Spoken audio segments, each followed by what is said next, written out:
Hey up guys, Espen back at it again with a video that is not a rewrite or a review of the Pokemon anime, but instead a review of the Pokemon Scarlet and Violet Epilogue, Mochi Mayhem. Now, before we get into the video, make sure you guys like and subscribe for more content like this in the future. Alright, let's get right into that review. Alright, before anything, I just want to address my one negative with this epilogue, and that's just the story behind peacharunt. We're built up this entire lore behind it, and oh, it's the leader of the loyal three. Oh, it's possessing Kieran.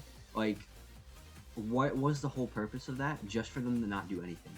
I would have thought it would have been way cool if it was revealed, oh, peacharunt has actually been secretly possessing Kieran, and that's what led looking for an avatar to take over Kitakami, like it seemed to have been doing in this DLC. It looked like it was trying to take over Kitakami, but they don't explain what it was doing. It was just feeding people mochi and just battling you. It would have been way cooler if it's oh, throughout the story, it's secretly possessing Kieran, but Kieran doesn't realize, and it's influencing his rage and his desire to grow stronger, building the perfect vessel to basically have a hostile takeover of Kitakami and be the leader. But no, they don't. And then you, the player, snap Kieran out of it, and it leads to it running off and then continuing in this epilogue. But no, that's not at all what they do. Instead, they don't address anything with the loyal three or anything with the Kieran possession, because they act like he wasn't possessed. He literally was.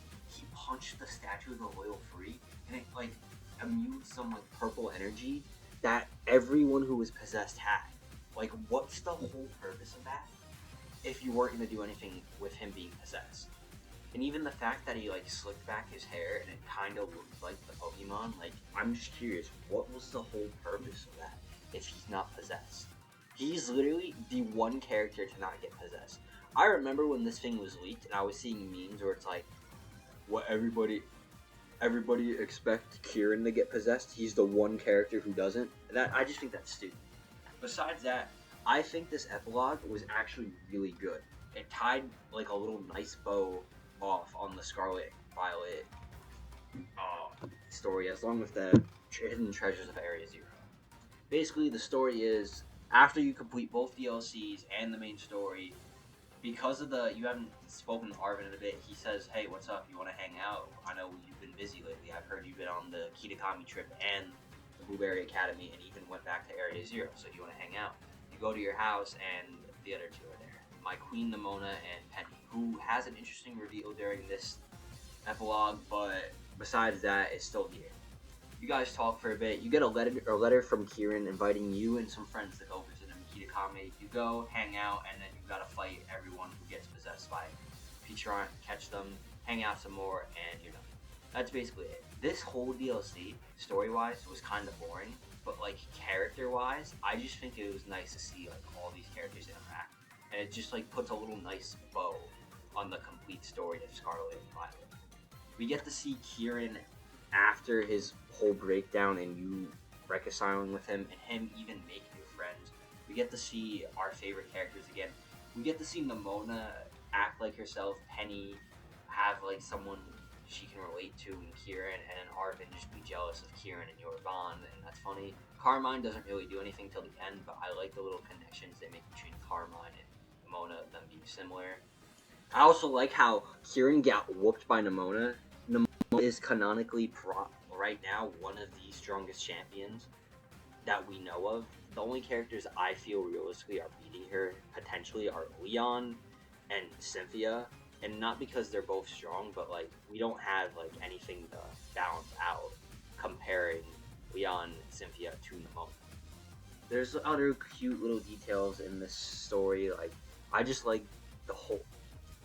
really like seeing all these characters interact. It's fun because the best part is when you four are going down to Area Zero and just are talking, and it's a whole build up of the game. And then the DLC basically, oh, you build this connection with Kieran and Carmine, and it builds up to the last fight with Terapagos where you and Kieran battle it together. This basically just combines both things, so all your friends become one big group, and I just think other just details that I really liked is I like seeing more of Kieran's grandparents. They were really important characters, but I just like the scene where like Kieran's grandpa is trying to figure out what's happening with the town, and then he just accidentally gets possessed because his wife tricks him. I think that's funny. I also really like the dynamic between Penny, Arven, and Nemona, and you, the character.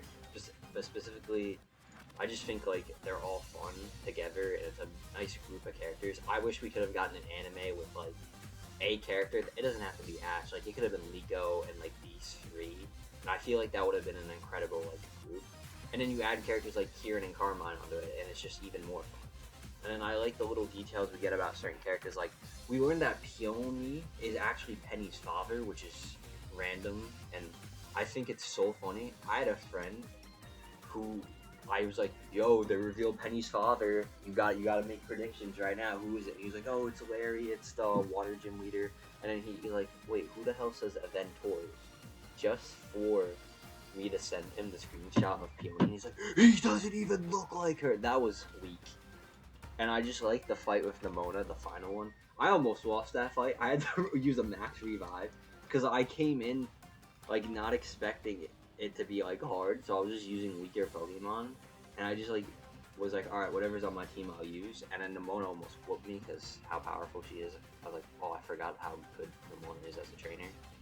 And then I didn't know that your Pokemon didn't heal when you fight Peacharunt, so I come in with one Pokemon that's about to die, get one shot, and I'm like, okay.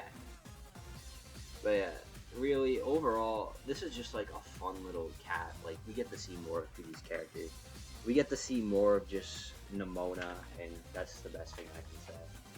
The Mochi match thing is just hilarious, and it just, no matter what, Nemona is just obsessed with battles. I can stand by that. But yeah, overall, as though this isn't the most interesting part of Scarlet and Violet, I do think it was kind of fun, and I'll just give it a 7 out of 10. Like, it was decent. The story and lore aspects weren't explored enough, which is kind of annoying. But like the characters, that's a 10 out of 10. These characters interacting. Scarlet and Violet has one of the most fun cast of characters from a Pokemon game of recent times. I don't think of any recent games that come close to this level of cast, and I just really love that. Hope you guys like this video and subscribe for more content like this in the future. S-Man, signing off.